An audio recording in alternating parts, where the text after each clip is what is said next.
Absolutely. You voted for Kamala. Kamala. Yeah. Yep. Yeah, and I did. You are not a part of the 88% of black men that voted for Trump.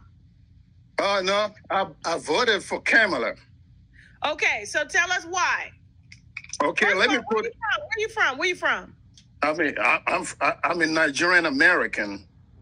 But where are you from? Like, what state are you representing? What state did you vote in? Omaha, Nebraska. Omaha, Nebraska. Okay, all right, cool. All right, so go ahead. Yeah, so go ahead. We are the blue dots in Omaha.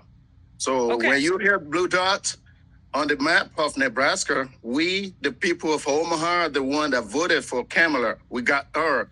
The one electoral college votes we gave to her here.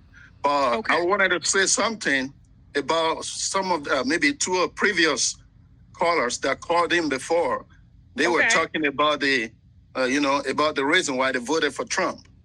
So I was just gonna say, I was just gonna ask the question when she was talking about that Kamala doesn't have a plan. Kamala do have a plan especially for black men. She said she was gonna give $25,000 for first-time home buyer. That is one thing. The second thing, she said she was going to give us $50,000 to start a business with.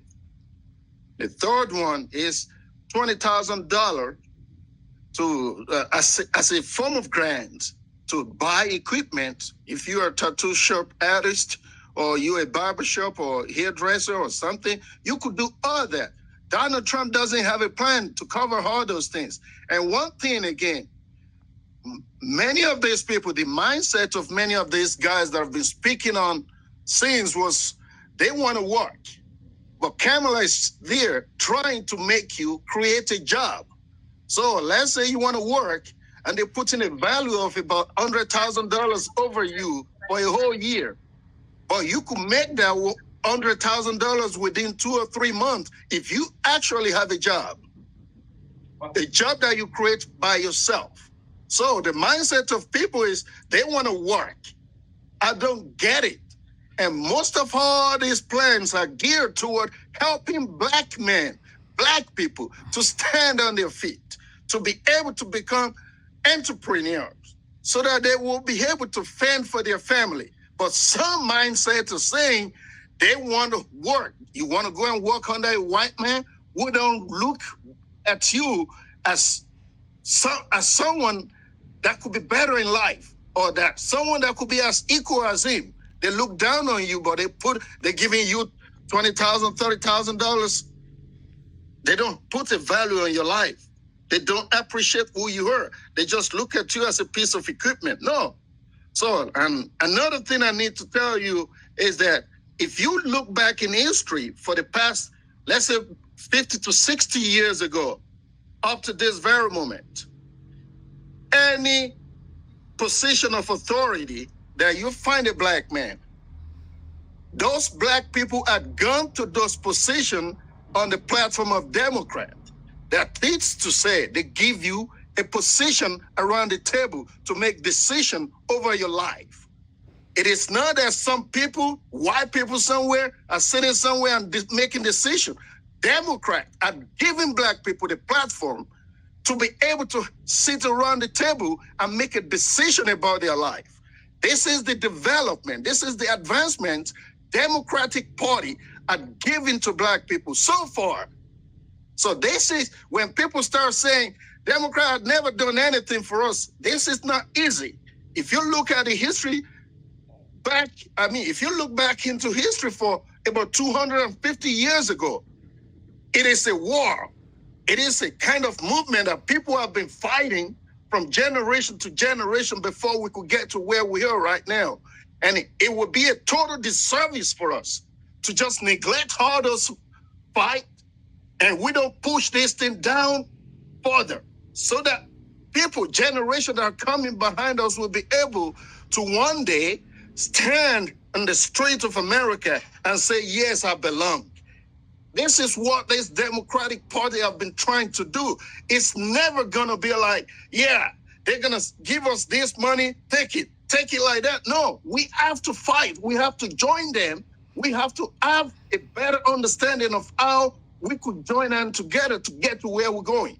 I know it's still very far, but when I hear people talking about they don't care about us, they only just need our votes or something. No, they don't need our votes alone. They are advancing our struggle. They are advancing what we are complaining about. But it doesn't happen overnight. It takes time for many of these things to happen.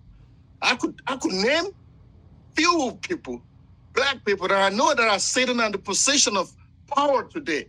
Most of them in the government got there on the platform of Democratic Party. It's not about Republican this time around. So when I see people that look like me that are voting for Donald Trump, I feel so sad because majority of them are not well informed. All they care about it, he gave us money. The money, during this 4-year term, we make money. No, you can look better beyond that.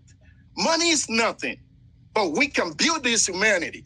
This guy has been the one calling Africa shitholes. He's been demeaning black people, denigrating black people, talking less of everybody. You know, so for me to see someone that looks like me to still clamoring towards that kind of person, you know, it broke my heart. I wasn't in this country when they said what they call them in New York. That problem started with those 5 young black men. I heard the story. It touched my heart deep down. I heard the story about Donald Trump denying black people buying homes and condominium with his father, just put a marking C because they're color. So all those things, he had really shown the type of person he is, and it's never going to change. If any black person ever believed that Donald Trump would have their back in this new 4-year term, they are waiting for something they never thought would happen. Because that man, it doesn't care about us. It doesn't. Okay. Well, listen, those were some very strong thoughts, and I really do appreciate your position. How long have you been here in the U.S.? Oh, I've been here. You know, when I get so excited like this, I try to just talk like a pure Nigerian. I've been here for almost 15 years right now because, I've been around for 15 years, and I have seen the progress people have made under the Democratic Party. And I'm a kind of person who dig down into history, but I know I don't have the time to start explaining myself to you right now because, but when I see people talking like this, sometimes I just want to come in and say something. Like that lady that came and said, Kamala doesn't have a plan. It touched my heart really deep down because I saw that lady, she was trying to address this same problem. And Donald Trump doesn't even have anything to say to that. Real quick. So obviously you are a citizen. Are you a citizen or a permanent resident? I'm a citizen. Okay. And so why did you leave Nigeria to come here? Oh, well, because I met my wife in Europe. When I was living in Europe. My wife was from here. We met in Europe. So I had to move over. Why did you live in Nigeria? Because I was studying in Europe. So I met my wife in Europe, and she's an American. So she couldn't come and live with me over there. I had to come. I had to make that sacrifice of, love to come live with my wife. Okay. All right. So no, I was just asking because, you had said some very strong viewpoints about, Donald Trump saying that, I guess Africans and stuff are just, it's just shithole lands and stuff like that. And you as an African, and obviously you're still very in touch with your culture. I just want to know why is it that you're not in Africa and why you're over here? And so I just told you. Ask that question. Okay. All right, cool. Well, listen, I appreciate you calling in. I know the viewers got a lot. They probably want to ask you in the chat, so you can get in chat and you can start chatting it up. Okay. All right. Thank you so much.